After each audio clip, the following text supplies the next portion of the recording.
Hi friends, இன்றைக்கி நம்ம வீடியோவில் விக்ரமாதித்தனுக்கு வேதாளம் சொன்ன புதிர்கதை 2 என்ன அப்படிங்கிறத தான் பார்க்க போகிறோம். ஒரு பெண் 3 மாப்பிள்ளை முடிவு என்ன பார்க்கலாமா?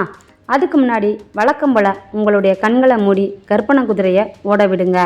வாங்க கதைக்குள்ளே போகலாம்.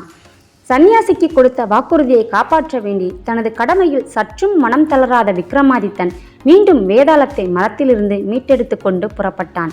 பாதி வழி கடந்ததுமே வழக்கம் போல வேதாளம் விக்ரமாதித்தரே என்று தனது அடுத்த கதையை சொல்லத் தொடங்கியது. வைஷாலி என்னும் நகரத்தை சந்திரசேனன் என்னும் மன்னன் ஆண்டு வந்தான். அவனது அரசவை பண்டிதராக பணியாற்றியவர் ஹரிதாஸ் என்னும் அந்தனர். ஹரிதாசர் தனது மனைவி மகளுடன் வைஷாலி நகரத்திலே வசித்தார். மனைவி பத்மாவதி, மகன் தேவேந்திரன், அவரது மகள் தேவபிரபா. ஹரிதாசரின் மகள் தேவபிரபாவிற்கு தான் ஒரு பேரழகி என்பதில் மெல்லிய கர்வம் உண்டு. அவள் அப்போது திருமண வயதை எட்டியிருந்ததால் கூடிய விரைவில் அவளுக்கு தகுந்தவாறு மாப்பிள்ளை தேட வேண்டும் என்று தேவபிரபாவின் வீட்டில் பேசிக் கொண்டிருந்ததை அவள் கேட்டாள்.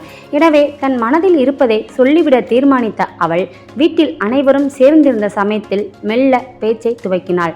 அம்மா, நீங்கள் என் திருமணத்திற்கு வரன் தேடிக் கொண்டிருக்கிறீர்கள் அல்லவா என்று வெட்கத்துடன் கேட்டாள். ஆம் மகளே, அது எங்கள் கடமையல்லவா?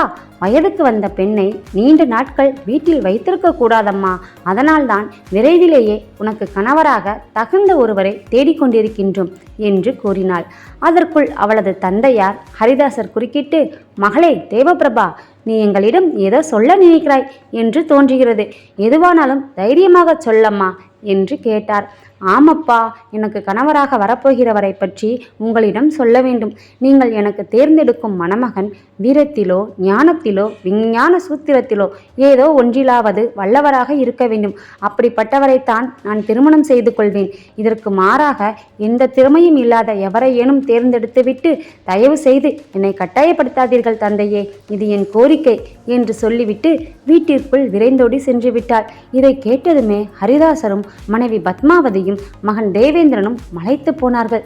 தேவபிரபா குறிப்பிட்டபடியான மாப்பிள்ளையை எங்கு போய் தேடி எப்படி கண்டுபிடிப்பது என்று மூவரும் குழப்பத்தில் கவலை கொண்டார்கள். அப்போதுதான் ஹரிதாசர் வசித்த அந்த வைஷாலி நகரத்திற்கு வந்த சூத்திரவாணன் ஹரிதாசரை வணங்கி, சுவாமி, என் பெயர் சூத்திரவாணன்.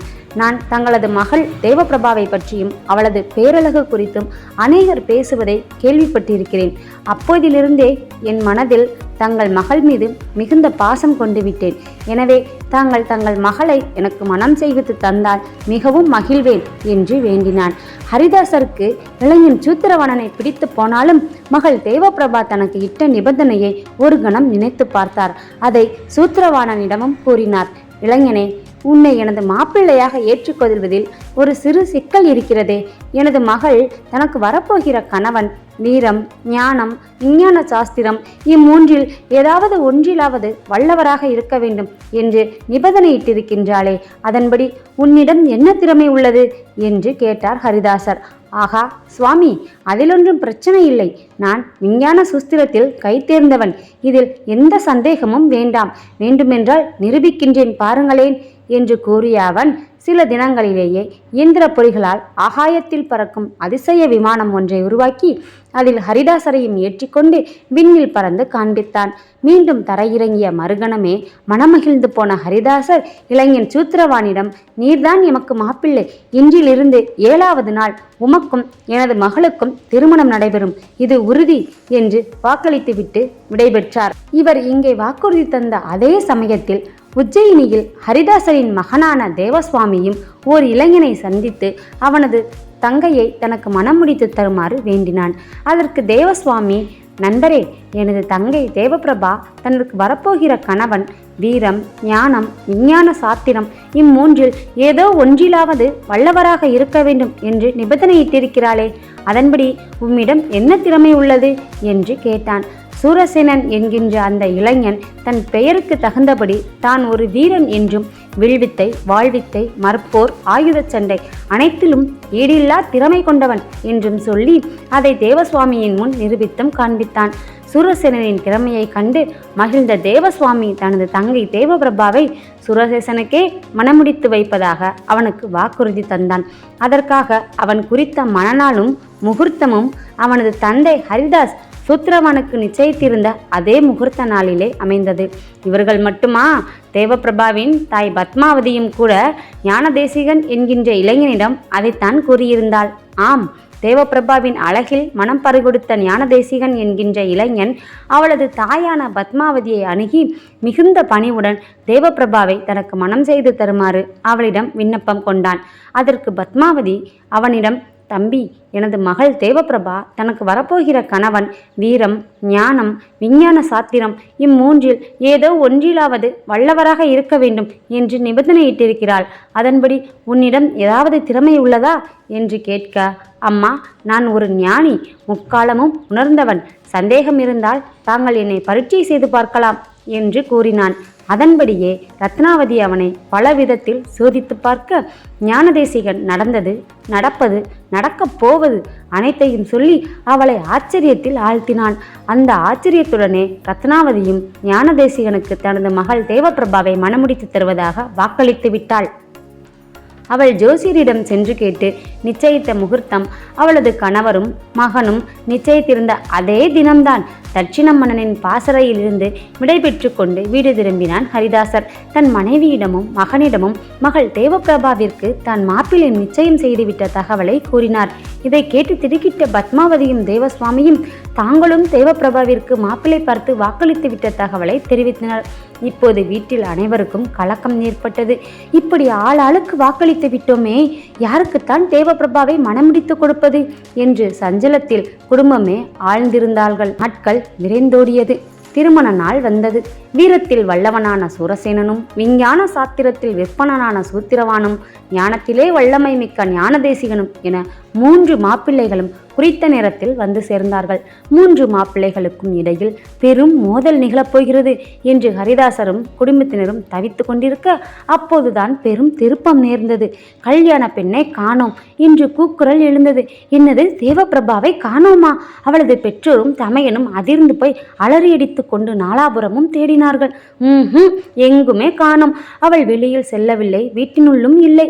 காற்றில் கரைந்தது போல் மறைந்து விட்டாள். பதைபதைத்து போன தேவப்பிரபாவின் தாய் பத்மாவதி ஞானதேசகனிடம், தம்பி, உங்களது ஞானத்தால் இப்போது என் மகள் எங்கிருக்கிறாள் என்று அறிந்து சொல்ல முடியுமா என்று வேண்டினாள்.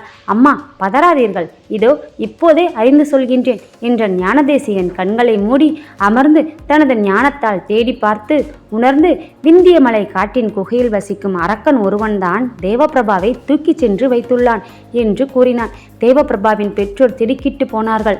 ஐயோ, எங்கள் செல்ல மகளை அரக்கன் கொண்டு போனானே, அவள் எப்படி தவிக்கின்றாளோ தெரியவில்லையே, அரக்கனிடமிருந்து எங்கள் மகளை எப்படி மீட்பது, வழியொன்றும் தெரியவில்லையே என்று கலங்கினார்கள். அப்போது சூத்திரவான் அவர்களிடம், கவலைப்படாதீர்கள், இப்போதே நான் வானில் செல்லும் விமானம் மூலம் நொடிப்பொழுதில் அரக்கன் தேவப்பிரபாவை வைத்திருக்கும் இடத்திற்கு உங்களை அழைத்துச் செல்கிறேன் என்று கூறினான். அதன்படி விமானத்தையும் அவன் துரிதமாக தயார்படுத்த சூரசேனன் அரக்கன் இருப்பதற்கு பலவிதமான ஆயுதங்களை விமானத்தில் எடுத்து வைத்தான். பின் சூத்திரவானும் ஞானதேசிகனும் சூரசேனனும் தங்களுடன் தேவப்பிரபாவின் தந்தை ஹரிதாசையும் அண்ணன் தேவசுவாமியையும் கூட்டிக் கொண்டு கிளம்பினார்கள். விந்திய மலை பகுதிக்கு வந்து சேர்ந்தார்கள். சூத்திரவான் விமானத்தை காட்டில் இறக்கியதுமே இவர்களை பார்த்துவிட்ட அரக்கன் மிகுந்த கோபத்துடன் பெரும் பாறைகளை வீசி எறிந்து தாக்க தொடங்கினான்.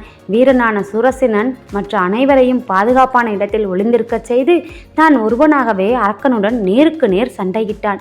மிகுந்த ஆக்ரோஷத்துடன் நீண்ட நேரம் நடந்த போரின் முடிவில் சூரசேனன் தனது முழு திறமையும் காட்டி இறுதியாக பிரம்மபானத்தின் மூலமாக அரக்கனின் தலையை வெட்டி வீழ்த்தினான். தலையும் உடலும் 2 துண்டுகளாக்கப்பட்டு அரக்கன் மாண்டு போனான். தேவப்பிரபாவை மீட்டு கொண்டு அதிசய விமானத்திலே ஏறி அனைவரும் வைஷாலி நகரம் வந்து சேர்ந்தார்கள். இதற்கு பிறகு தான் தொல்லை தொடங்கியது. அன்னை, தந்தை, அண்ணன் மூவரும் ஆளுக்கு ஆள் வாக்குறுதி தந்தபடி தங்களுக்கு தான் தேவப்பிரபாவை மனம் செய்து தர வேண்டும் என்று மூவரும் அவர்களுக்குள் சண்டையிட்டு கொண்டார்கள். அவர்களுக்குள் பெரும் விவாதமும் நடந்தது. தேவப்பிரபாவை தூக்கி கொண்டு போன அரக்கன் எங்கிருக்கிறான் என்று நான் கண்டுபிடித்து சொல்லாவிட்டால் நீங்கள் எப்படி தேவப்பிரபாவை மீட்டிருக்க முடியும்? எனவே எனக்குத்தான் தேவப்பிரபா சொந்தமாக வேண்டும் என்றான் ஞானதேசிகன். இடத்தை கண்டுபிடித்து சொல்லிவிட்டால் போதுமா யாரும் எளிதில் போக முடியாத அந்த கானக பகுதிக்கு நான் தான் எனது அதிசய விமானத்தில் உங்கள் அனைவரையும் அழைத்து சென்றிருந்தேன். நான் அழைத்து சென்றிருக்காமல் போனால் எப்படி தேவப்பிரபாவை மீட்டிருக்க முடியும்? என்னால் தான் அது சாத்தியமானது. எனவே தேவப்பிரபா எனக்கே சொந்தம் என்றான் சூத்திரவாணன். நீங்கள் இருவரும் என்ன செய்திருந்தாலும் அரக்கனுடனும் சண்டையிட்டு நான் அவளை மீட்டு கொண்டிருக்காவிட்டால் மீண்டும் தேவப்பிரபா எப்படி கிடைத்திருப்பாள்? எனவே அவள் எனக்கே மனைவியாக வேண்டும் என்றான் சுரசேனன். இப்படி 3 மாப்பிள்ளைகளும் தங்களுக்குள்ளே சண்டையிட்டுக் கொள்வதை பார்த்த ஹரிதாசரும் ஹரிதாசரின் குடும்பத்தாரும் செய்வது அறியாமல் தவித்து நின்றார்கள் என்று கதையை முடித்தது வேதாளம். இப்பொழுது வேதாளம், ஐயா விக்ரமாதித்தரே, நீங்கள் சொல்லுங்கள், ஹரிதாசரின் மகள் தேவப்பிரபா யாருக்கு சொந்தமானவள்? 3 மாப்பிள்ளைகளில் யாரை அவள் மணந்து கொள்ள வேண்டும்?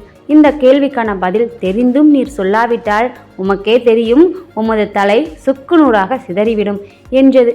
விக்ரமாதித்தனும் வேறு வழியில்லாமல் தனது மௌனம் கலைத்து பதில் கூற ஆரம்பித்தான். காதல் என்றாலே வீரம்தான் முன்னணி. எனவே தனது உயிரையும் பொருட்படுத்தாமல் அரக்கனுடன் சண்டையிட்டு கொன்ற வீரனுக்கே அந்த பெண் உரிமையானவள். மற்றபடி விஞ்ஞான சாஸ்திரம் அறிந்தவனும் ஞானம் கொண்டவனும் வீரனுக்கு உதவி செய்ய கடமைப்பட்டவர்கள் ஆவார்கள். பெண்ணை அடையும் முதல் உரிமை அவர்களுக்கு இல்லை. விக்ரமாதித்தனின் இந்த சரியான பதிலால் வேதாளம் மீண்டும் முருங்கை மரத்திற்கே சென்று தலைகீழாக தொங்கத் தொடங்கியது. வேறென்ன, விக்ரமாதித்தன் வேதாளத்தை பிடிக்க சென்று விட்டார். என்ன ஃப்ரெண்ட்ஸ், விக்ரமாதித்தன் சொன்ன பதில் உங்களுக்கு பிடிச்சிருந்துச்சா? இந்த பதிலை பற்றி நீங்கள் என்ன நினைக்கிறீங்கன்றதை கீழே கமெண்ட் பண்ணுங்கள். மேலும் இது மாதிரி வீடியோக்களை பார்க்கணுன்னா நீங்கள் நம்ம சேனலை சப்ஸ்கிரைப் பண்ணிக்கோங்க. இதுக்கு முன்னாடி போட்ட வீடியோக்களை பார்க்கலன்னா மேலே தெரியுற லிங்கை கிளிக் பண்ணி பார்த்துருங்க.